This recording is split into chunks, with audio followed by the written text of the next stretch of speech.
Me llamo Toni Serra, también utilizo el nombre de Abu Ali. Me gusta utilizar los dos nombres porque significa mi vínculo con estas dos culturas, ¿no? Con la cultura española latina, con la cultura árabe bereber marroquí. Y indica mi paso entre mundos, ¿no? Trabajo con vídeo, es decir, con la imagen en movimiento, ¿no? Audiovisual en movimiento. Lo que me atrae del vídeo es la posibilidad, o como lo entiendo yo, es la posibilidad del vídeo como un camino que me ayuda a reflexionar y a entender las cosas, ¿no? Y a ver, ¿no? También relacionado con la visión, en el sentido antiguo de la palabra, ¿no? También. No solo la visión como la visión óptica, perceptiva, sino tener visiones, ¿no? Como tener visiones, ¿no? Relacionado también con el sueño, con las visiones místicas, con la visión también normal, como la entendemos, ¿no? Y también me sirve en diferentes facetas como creador y como investigador. Podría decirte que en general siempre ha habido en mi trabajo una doble vertiente, ¿no? Que me ha costado también verla a mí mismo, ¿no? Y ser consciente de ella, ¿no?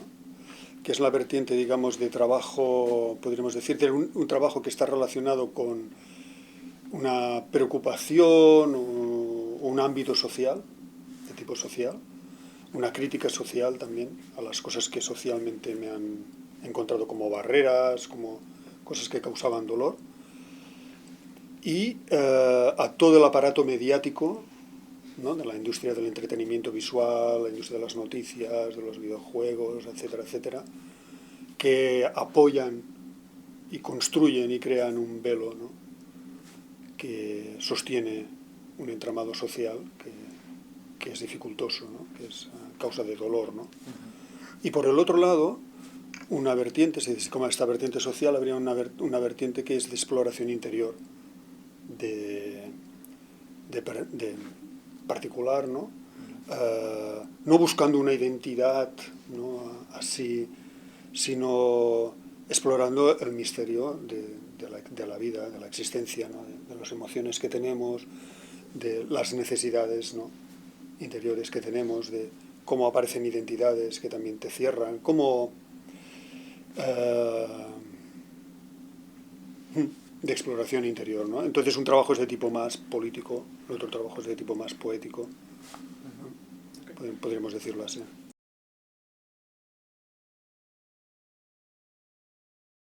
Para mí lo principal era ver cómo mostraros cómo se construye un velo de imágenes, un velo de imágenes que damos por naturales, que damos como que nos hablan de la realidad o nos hablan de sueños, pero que es una imagen construida, ¿no?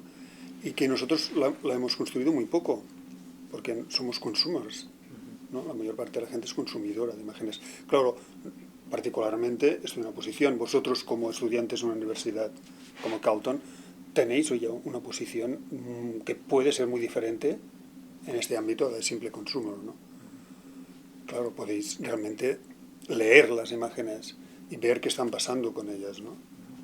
Entonces, leer las imágenes quiere decir aprender mucho de las reglas sociales, de los intereses sociales y de cómo os han sido transmitidas, cómo nos son transmitidas a nosotros, ¿no?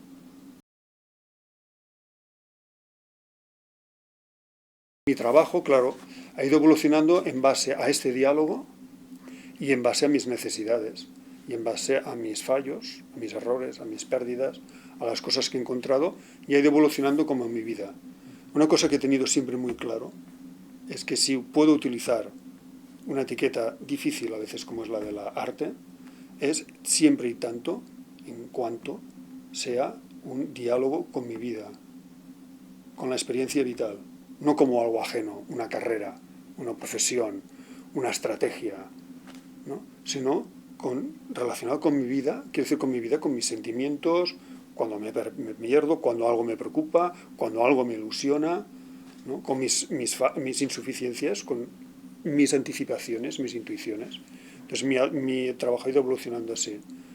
Empecé haciendo un trabajo muy interesado por las nociones de trance y rito, esos trances que rompen la realidad, precisamente, porque vivía en una realidad pequeña. Necesitaba cosas que rompiesen esto. No sabía por qué, la verdad, pero me atraía mucho, ¿no? Recuerdo grabar pues, predicadores en las calles de Brooklyn, ¿no? Que a veces estaban solos, pero que en un paisaje como de desierto urbano hablaban con una potencia increíble, ¿no? Es un vídeo que se llama Pura Fe, que dice, y no sabía por qué lo grababa. Y por eso lo grababa, porque no sabía y quería saber por qué. Es un poco pides la visión, ¿no? Después mi trabajo se fue girando hacia el desmontaje.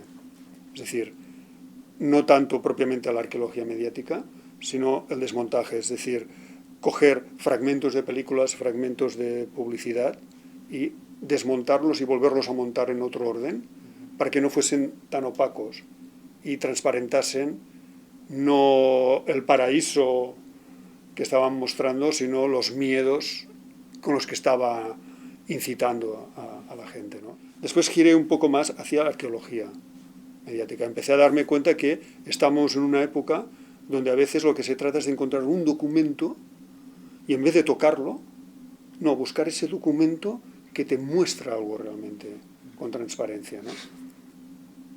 Primero ver cómo hay una creación, ¿no? de una realidad que tomamos por realidad, que en realidad está construida de la misma manera que está construida esta película máster, este velo de imágenes, ¿no? Entonces, abrir en esta película máster una serie de agujeros, ¿no? Para ver que la verdad, no, para ver capas de profundidad, de realidad más profundas. No os lo he explicado un poco igual así en algún momento, pero esta es la intención, ¿no? O sea, abrir agujeros que permita hacer que la realidad no sea tan estrecha, no sea tan superficial, no sea tan dura, no sea únicamente la que corresponde a los conflictos sociales y a la construcción del poder, ¿no? De un discurso visual que acaba confundido con la realidad. Y entonces abrir agujeros representa esto, ganar profundidad, hacer que esta realidad se vuelva más incierta incluso, más misteriosa, o sea, es menos estrecha. Por tanto, dé lugar a posicionarse en diferentes lugares dentro de ella, ¿no? Hay una cosa muy curiosa también cuando empezamos a hacer este trabajo, y es que desde la capa más superficial de esta realidad, ¿eh? De esto que llamamos realidad, que es dura, construida, lugar de enfrentamiento, de jerarquía social, parece como si no hubiese profundidad. Parece como si se acabase todo allí. Es por esto que comentábamos que el capitalismo no le gusta que le llamen capitalismo, le gusta que le llamen realidad. Las cosas son así. Esta es la vida real. Tienes que volver a tierra, hijo, empleado, lo que sea, ¿no? Como si no hubiese otra posibilidad. Como si no hubiese otras películas. Entonces, la primera capa no transparenta la profundidad, las otras capas de realidad. Es como si no existiesen. Pero a medida que ganamos capas de profundidad, ¿eh? Que vamos viendo realidades más profundas, el conflicto va desapareciendo. Y la negación también desaparece, porque así como de la capa de profundidad más superficial hacia abajo no hay transparencia, desde abajo, de las capas más profundas, es como si estuviésemos en el fondo del mar, ¿no? O en una profundidad del mar. Miras hacia arriba y todo se transparenta, ¿no? Y arriba está la luz, ¿no? Entonces no son negadas. Miras hacia arriba y dices, no, es verdad que hay conflictos, es verdad que hay conflictos de raza, es verdad que hay conflictos sociales, es verdad que hay conflictos materiales, es verdad toda una serie de cosas, ¿no? Pero ya sabes que hay otras cosas aparte de esto, ¿no? Y sabes de dónde son las fuentes de también estos conflictos.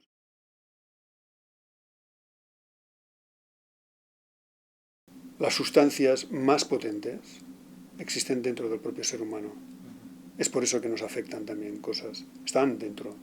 De hecho, estas cosas activan cosas que están dentro, ¿no?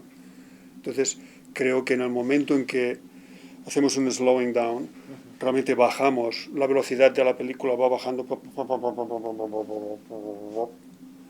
¿no? Ya no estoy metido en la acción-reacción, tengo que llegar, tengo que subir, tengo que trabajar, y logramos bajar un poco y no ser tanto el protagonista, sentirnos protagonistas de la película que nos venden.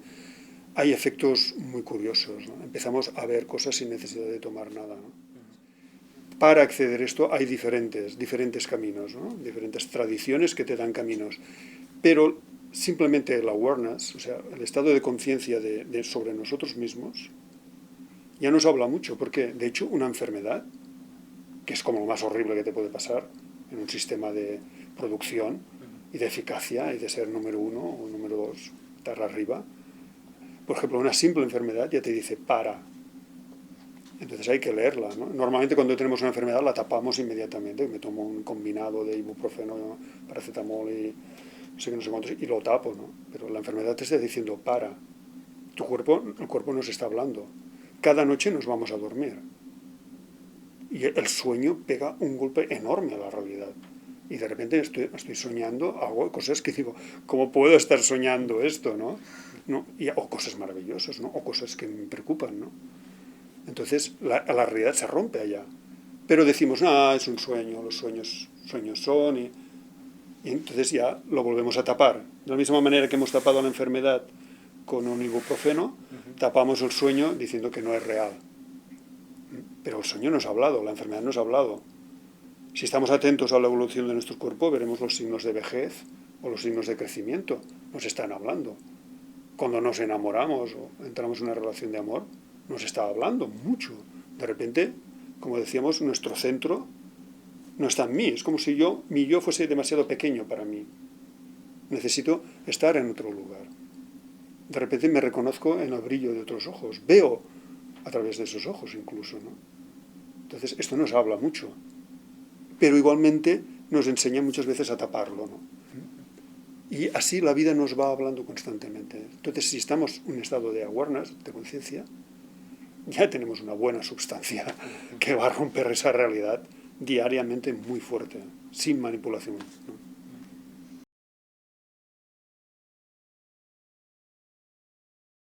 La idea esta de la importancia de lo invisible, ¿no?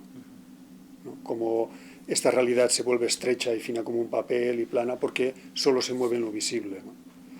O en la conquista que podemos hacer sobre lo que no es visible, ¿no? Extraer, esa extracción continua, ¿no? Como en el capital, que es muy extractivista, básicamente, ¿no? Como en las minas o las fuerzas de trabajo, etcétera, ¿no? Esa extracción constante, ¿no? Hacia la superficie, ¿no?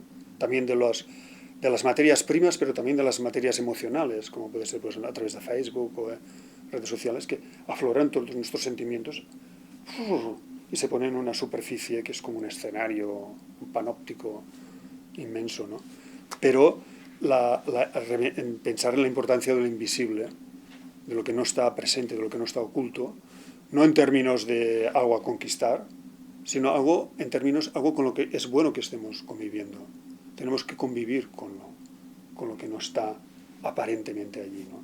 Porque nosotros somos fruto de lo que no está aquí, ¿no? Nuestra propia vida, ¿no? Yo comentaba de que ponía el ejemplo, ¿no? De realmente que yo ahora puedo estar aquí porque hay una parte muy importante, que es mi compañera, que está cuidando de mis hijos. Si no, yo no estaría aquí. Y lo que estoy diciendo yo está marcado también por esto. Y vosotros estáis aquí porque a lo mejor vuestros padres han hecho un esfuerzo para que estéis aquí, o hay alguien que os ha ayudado para que estéis aquí. Entonces, esta presencia que sepamos, ¿no? En nuestro trato, también individual como personas, en nuestro diálogo con nosotros mismos, pero en el diálogo con los demás, que no podemos juzgar, porque no lo estamos viendo todo, ¿no? Y que esto hace que tengamos que tener un trato cuidadoso y de afecto con toda la gente. Porque incluso en alguien que nos puede tener unas ideas, una posición muy molesta, no sabemos cuál es su parte invisible. Entonces, este juego de la invisibilidad es muy importante y es el que da unas capas de profundidad, ¿no? Estas capas de profundidad de la realidad, decía, ¿no? Que no se acaban nunca, ¿no? Nunca llegamos a la capa verdadera.